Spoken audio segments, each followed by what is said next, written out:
برتر تہذیب کی غلامی کے احساس میں سیکھی جاتی ہے۔ چنانچہ زبان کے ساتھ مغربی تہذیب اپنے بیشتر لوازمات سمیت در آئی تھی۔ سلام کی جگہ ہیلو ہائے، لباس میں جینز شرٹ، انگریزی میوزک اور فلمیں وغیرہ زندگی کا لازمہ تھے۔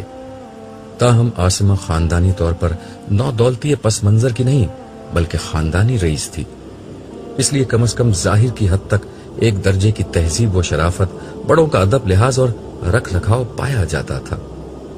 اسی لیے میں نے اس دوستی کو گوارا کر لیا تھا کہ شاید لیلا کی صحبت سے عاصمہ بہتر ہو جائے۔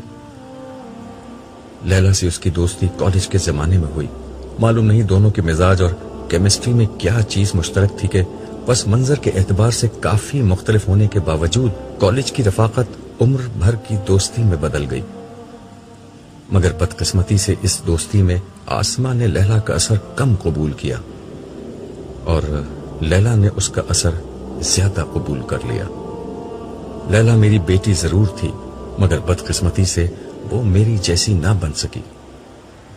مجھ سے زیادہ وہ اپنے سب سے بڑے بھائی جمشید کی لاڈلی تھی، وہی بھائی جو میرا پہلوٹی کا بیٹا تھا اور اسی کی طرح میدان حشر میں کہیں بھٹک رہا تھا۔ ایک طرف بڑے بھائی کا لاڈ پیار اور دوسری طرف عاصمہ کی دوستی۔ یہ عاصمہ اکلوتی ہونے کے ناطے خود والدین کی لاڈلی اور ناز و نعم میں پلی بڑی تھی۔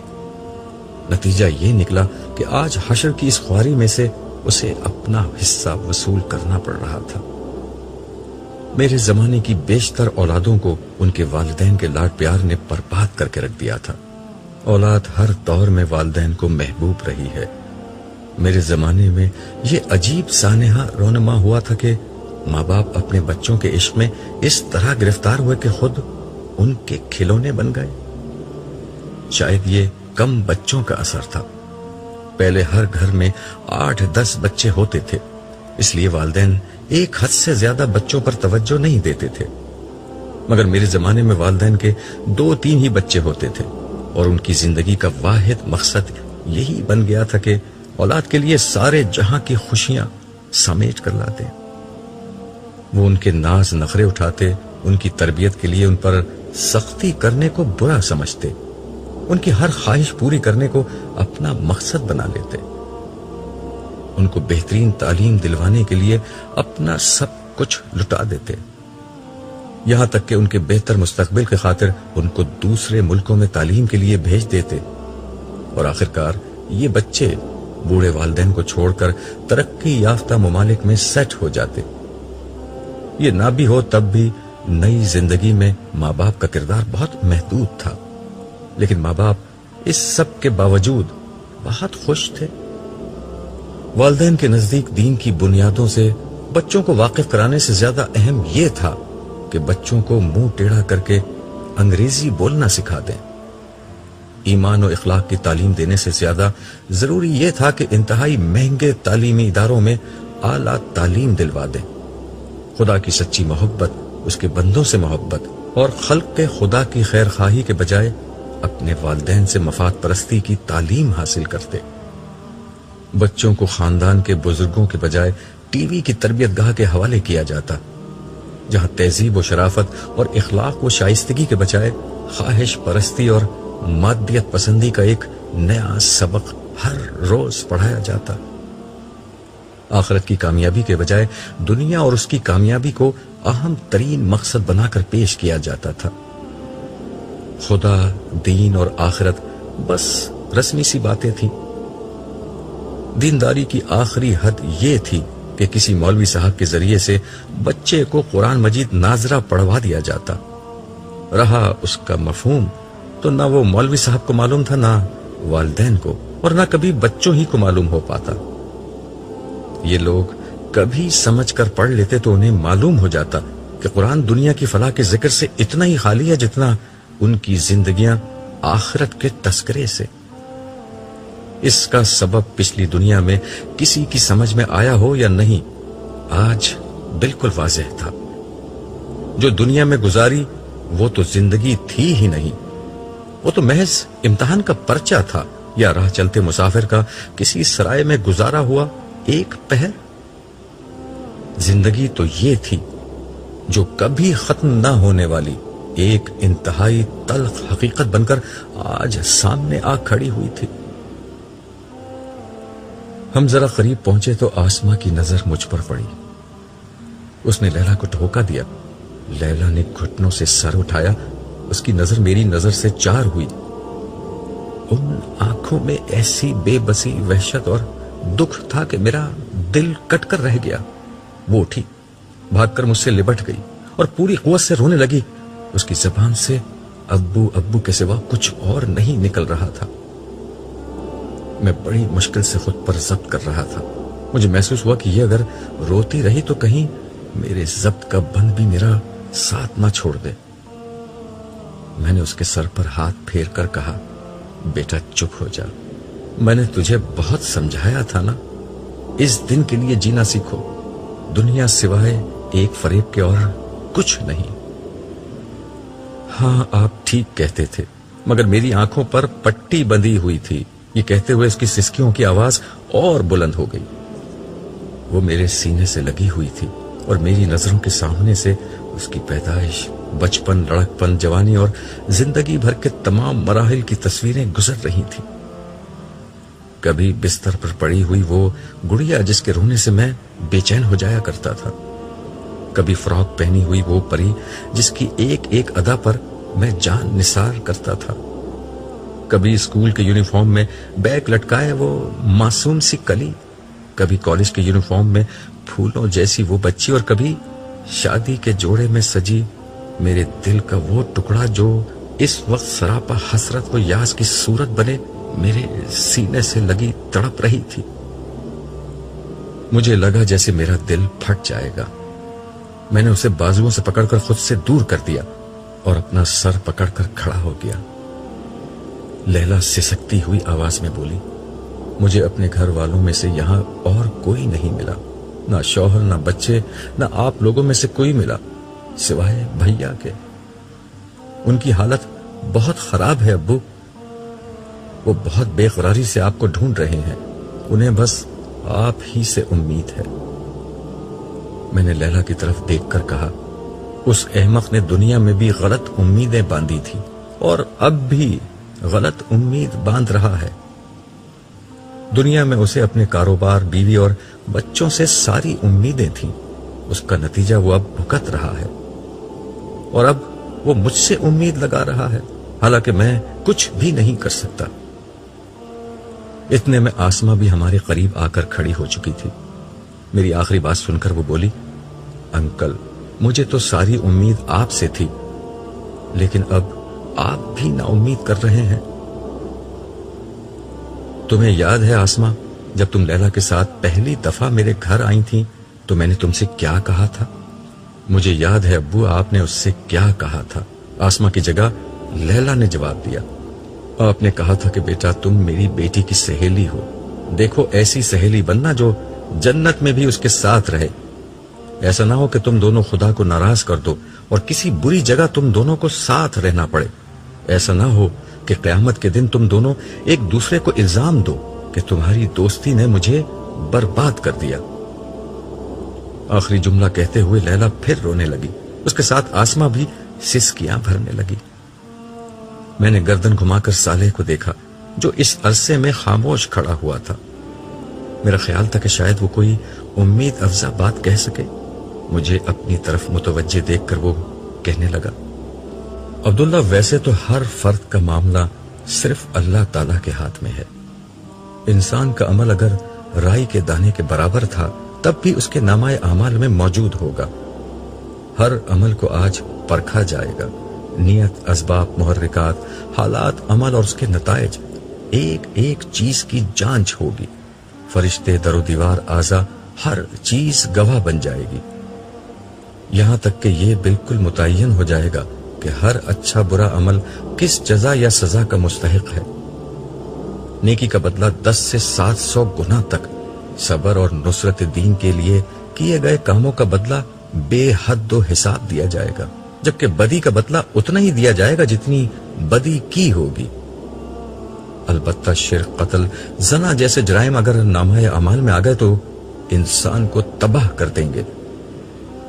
جبکہ مال یتیم کھانا، وراثت کا مال ہڑپ کرنا، تہمت لگانا وغیرہ جرائم اتنے خطرناک ہیں کہ ساری نیکیوں کو کھا کر انسان کو جہنم میں پہنچا سکتے ہیں۔ یہ سزا جزا کے عمومی ضابطے ہیں، ان کی بنیاد پر اللہ تعالیٰ عدل کے ساتھ فیصلہ کریں گے، اور یقین رکھو کہ کسی پر رائے کے دانے کے برابر ظلم نہیں ہوگا۔ تمہاری اولاد کے حوالے سے واحد امید افزا بات جو میں تمہیں پہلے ہی بتا چکا ہوں وہ یہ ہے کہ تمہارے جیسے سابقین کے علاوہ آج کے دن حساب کتاب کے ذریعے سے سچے اہل ایمان کی نجات کا معاملہ جلد یا بدیر ہو جائے گا۔ البتہ تم اپنی اولاد کو مجھ سے بہتر جانتے ہو کہ ان کی نجات کا امکان کتنا ہے۔ مجھے زیادہ پریشانی اپنے بیٹے کی ہے، میں نے جواب دیا۔ اس جواب میں میرے سارے اندازے امیدیں اور اندیشے جمع تھے۔ میں نے مزید تبصرہ کیا، اسے پیسے کمانے، گاڑی، بنگلے اور دولت مند بننے کا بہت شوق تھا۔ یہ شوق جس کو لگ جائے اسے کسی بھی برے حال میں پہنچا سکتا ہے۔ اس کے بعد اکثر لوگ حلال و حرام اور اچھے برے کی تمیز کھو بیٹھتے ہیں۔ اگر کسب حرام سے بچ بھی جائیں تو اسراف، غفلت، نمود و نمائش، بخل، تکبر اور حق تلفی جیسی برائیاں انسان کو احتساب الہی کی اس عدالت میں لا کھڑا کرتے ہیں جہاں نجات بہت مشکل ہو جاتی ہے۔ میری اس بات کا جواب غیر متوقع طور پر آسمہ نے دیا۔ یہ ساری باتیں لیلا مجھے بتاتی تھی، اس نے آپ کی کتابیں بھی مجھے پڑھنے کے لیے دی تھیں، مگر مجھے اردو پڑھنی نہیں آتی تھی۔ میری بدقسمتی کہ میری ساری زندگی غفلت، دنیا پرستی، فیشن، نمود و نمائش، اسراف اور تکبر میں گزر گئی۔ مجھ پر حسین نظر آنے کا خپت سوار تھا۔ میں نے لاکھوں روپے زیور، کپڑوں اور کاسمیٹکس میں برباد کر دیے، مگر غریبوں پر میں کبھی کچھ نہ خرچ کر سکی۔ کبھی کیا بھی تو اس کو بہت بڑا احسان سمجھا، حالانکہ اللہ نے ہمیں بہت مال و دولت عطا کیا تھا۔ یہی نہیں، مجھے جب غصہ آتا تھا تو میں بے دریغ اسے کمزور لوگوں پر اتارتی تھی۔ باحیا لباس پہننا میرے نزدیک غربت کی علامت تھی۔ چغلیاں، غیبت، عیب جوئی میرے لیے معمولی باتیں تھیں۔ یہ معمولی باتیں آج اتنا بڑا روگ بن جائیں گی، مجھے نہیں معلوم تھا۔ یہ کہہ کر ایک دفعہ پھر وہ پھوٹ پھوٹ کر رونے لگی۔ لیلا افسردہ لہجے میں بولی، اس کے امی ابو بہت برے حال میں ہم سے ملے ہیں، ان کے ساتھ پتہ نہیں کیا ہوگا۔ پھر وہ مجھے دیکھ کر بولی، ابو میرے ساتھ کیا ہوگا؟ یہ کہتے ہوئے اس کی آنکھوں سے آنسو جاری تھے۔ بیٹا انتظار کرو، امید یہ ہے کہ اب زیادہ دیر نہ گزرے گی کہ حساب کتاب شروع ہو جائے گا۔ اس وقت مجھے اللہ کی رحمت سے امید ہے کہ اتنی سختی اٹھانے کے بعد وہ تمہارے وہ گناہ معاف کر دے گا جو تم نے دنیا میں معمولی سمجھ کر کیے تھے۔ کاش ابو میں آپ کا راستہ اختیار کر لیتی۔ آپ نے مجھے بہت سمجھایا تھا کہ ایمان زبان سے کلمہ پڑھ لینے کا نام نہیں، خدا کی ہستی کو اپنی زندگی بنا لینے کا نام ہے۔ رسمی عبادت خدا کو مطلوب نہیں، اسے قلب کی دینداری چاہیے، اسے چند بے روح سجدوں کی ضرورت نہیں، ایک سچا خدا پرست بندہ چاہیے۔ ایمان میری زندگی میں تو تھا، مگر وہ میری شخصیت کا احاطہ نہ کر سکا۔ میں نے آپ کے کہنے سے نمازیں تو پڑھی، مگر خدا کی یاد میری زندگی نہیں بن سکی۔ میں نے روزے تو رکھے، مگر مجھ میں سچا تقوی پیدا نہیں ہو سکا۔ زیادہ سے زیادہ مجھے 50 برس وہ سب کرنا پڑتا۔ یہاں تو صدیاں گزر گئی ہیں اس گرمی اور سختی میں پریشان گھومتے گھومتے۔ لیلا کی بات سن کر آسماں نے اس کے کندھے پر ہاتھ رکھ کر سسکتے ہوئے کہا، بہن تم مجھ سے تو بہتر ہو، میں نے تو زندگی میں نماز روزہ کچھ نہیں کیا۔ اخلاقی گناہ، نمود و نمائش، اسراف، تکبر اور حق تلفی وغیرہ اس کے علاوہ ہیں۔ میرا کیا ہوگا؟ مجھے تو سوائے جہنم کے کوئی انجام نظر نہیں آتا۔ یہ کہہ کر وہ چیخ چیخ کر رونے لگی۔ ان دونوں کی باتوں سے میرا دل کٹ رہا تھا۔ مجھ میں اب مزید ان کے ساتھ رہنے کی ہمت نہیں رہی تھی۔ صالح کو میری حالت کا اندازہ ہو چکا تھا۔ اس نے ان دونوں سے مخاطب ہو کر کہا، عبداللہ کو اب یہاں سے رخصت ہونا ہوگا۔ آپ دونوں یہاں بیٹھ کر اللہ تعالیٰ کے فیصلے کا انتظار کیجیے۔